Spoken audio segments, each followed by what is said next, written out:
In the small town of Chisholm, Minnesota, it's 7 a.m. And inside the Erickson house, Tabitha Erickson is preparing for the morning. Even though her daughter Talon isn't up yet, there's lots to do. I usually put her food in a bottle and some water in a bottle, and then I have medicine drawn up. Talon has quite a bit of medicine she has to take. The baclofen is for the muscle tone, so it helps relax her muscles. The gabapentin is for her neurological pain, tricetam for her seizures to help control them, and the senna is for her bowel movements. 4-year-old Talon is just waking up. Good morning, princess. And the first thing she wants in the morning is food. You want Tum-Nums? Yet unlike other children her age, Talon does not eat solid food because of her diagnosis as failure to thrive. Talon uses a G-tube feeding, which is like a little Mickey button that enters her stomach. It's the straight portway to her stomach. Because there is only so much liquid that Talon can receive at one time in her stomach, Talon has to be fed quite a bit throughout the day. So I feed Talon about every hour and a half. I give her 120 mils total after the morning feeding. We do that every hour and a half. And she gets medications 3 times a day, once in the morning, once at 12:30, once at bedtime. Once breakfast is over, it's bath time. As the tub fills up, Tabitha carries Talon around because Talon cannot walk. She likes to be carried around and keeps her calm. Talon also cannot sit independently, which is why she has a special bath chair. Without the bath chair, she wouldn't do so well. She doesn't have any abdominal muscles to support her upright, and her neck muscles aren't as strong as we would like to hold her head up above the water. You can see Talon is happy in her bath chair. Yes, the bath time is her favorite time of all time. I believe it relaxes the muscles that Talon has. But she cannot wash herself. Her mother has to do it for her. So I put the washcloth on her to keep her warm, like this, usually. And then I pour water on her, and then we'll wash her hair. Once bath time is over, I'm gonna get your towel ready to get out. Tabitha has to lift Talon out of the tub. She's so big and wet and slippery. My biggest fear is dropping her. Set her down on the floor because that's the easiest place to go from there. And then I put the towel on her, I dry her off, make sure she's all good, and then I put lotion on her. Talon is not potty trained and still wears diapers.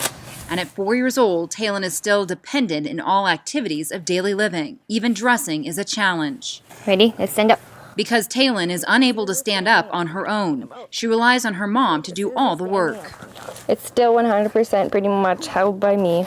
Tabitha likes to put Talon back into bed to warm her up, and as you can see, Talon likes this. She also enjoys her mom and getting kisses. After morning cuddles, it's time to get Talon into her wheelchair, which allows Talon to comfortably sit up. She wouldn't be able to sit up. She'd be laying down the whole time. There's really no other special device like her wheelchair that will support her enough for that. And it also makes life easier to get Talon's hair brushed, as well as putting on her socks and her shoes. She'll kick them off in about 5 seconds. And it's time to eat again. This time, Tabitha feeds her in her wheelchair. Yeah, does that feel good? Talon cannot speak, so her mom has to speculate as to what Talon likes or wants. It's a guessing game. It's a constant guessing game. Talon has a special computer where she is learning how to communicate. She says a lot of "I want," but she doesn't say what she wants. Until Talon gets the hang of using the computer, Tabitha just guesses what she wants. On this particular morning, Tabitha decides to go for a drive.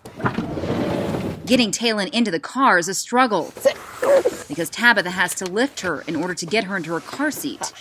But once they're in, Talon enjoys the ride. She really loves to kick her legs. Kicking her legs is one of her favorite things. Back at home, it's time for some in-home therapy, starting with the stander. Talon has to be lifted into her stander, and Tabitha then straps in Talon's feet, her legs, as well as her chest. She also wears a support for her neck. Because the stander is on wheels, Talon gets to feel what it's like to stand and move around. As you can see, Talon is happy. Besides the stander, Talon also has an upseat, which is equipment that involves her mom being connected to her to help her not only stand up, but walk. She gets to take the steps herself with the support that attaches to myself. Left, right. It mimics walking, actual walking, without being so limited. After therapy, Tabitha decides to take Talon for a walk in her wheelchair. It's a struggle for Tabitha to get the wheelchair through her narrow doorway and outside. Before they start the walk, Here we go. Tabitha gets her phone out to play some music for Talon. Talon likes a lot of music. She really likes the beats of sounds that are in the music, so she listens to a lot of like hip hop, old school stuff that has like the hardcore like dun dun dun dun type music. Getting outside seems to relax Talon. Sunshine, the wind in her face, the noises. She loves hearing the birds chirp. After the walk in the evenings, Tabitha's boyfriend Nick, who lives with them, Are you ready? joins Tabitha to help care for Talon. I spend about 28 to 30 hours a week with her.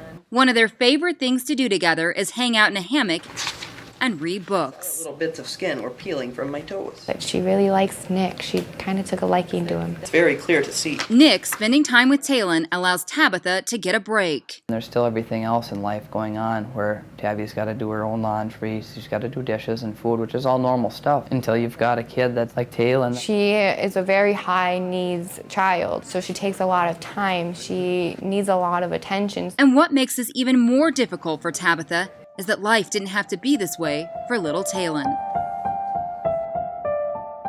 According to pediatric neurologist Garrett C. Burris, MD, right after Talon was born, at or about 5.5 hours of age, baby Talon had untreated and uncontrolled clinical seizures, lasting for approximately 3 hours before treatment. Dr. Burris believes the severity and duration of seizures caused and or contributed to cause this infant's brain injury. Dr. Burris also says there was hypoxic ischemic injury seen on Talon's brain imaging studies. Little babies.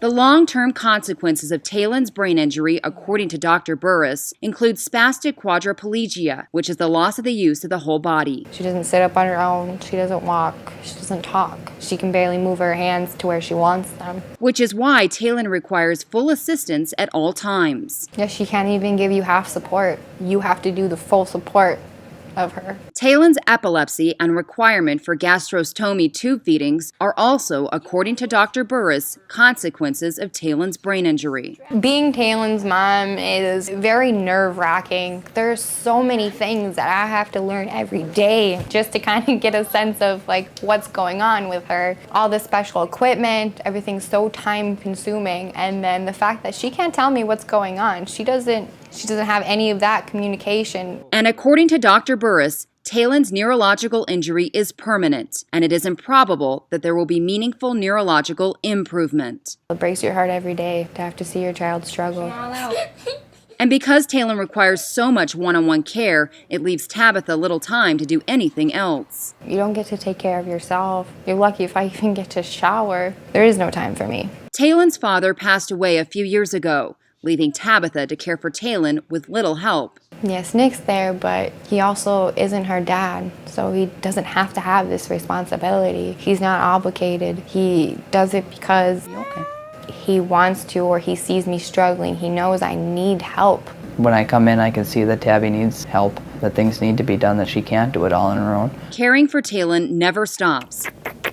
I see you in the morning. Even at night, when Tabitha puts Talon to bed, she continues to watch her on a video monitor. I legitimately check it at least 10 times throughout the entire night. I don't get much sleep. Any noise that she makes throughout the night, you have to be aware, alert. You have to be ready for anything. According to Talon's life care plan prepared by Nancy Mitchell, Talon is profoundly disabled and will have a lifelong need for care, equipment, and supplies. Mitchell's life care plan includes home nursing care for Talon for life. This will especially be needed as Talon gets older. Yes, I'm worried that she's going to be bigger every day. Like the physical strength that I will have to endure daily. It is anticipated that Talon will be above 50 pounds at 7 years old, which is why the life care plan provides for a ceiling lift and a shower bath transfer system. Other supplies in the life care plan include diapers, tube feeding equipment, and medications, which Talon will need for the rest of her life. Twinkle, twinkle, little star,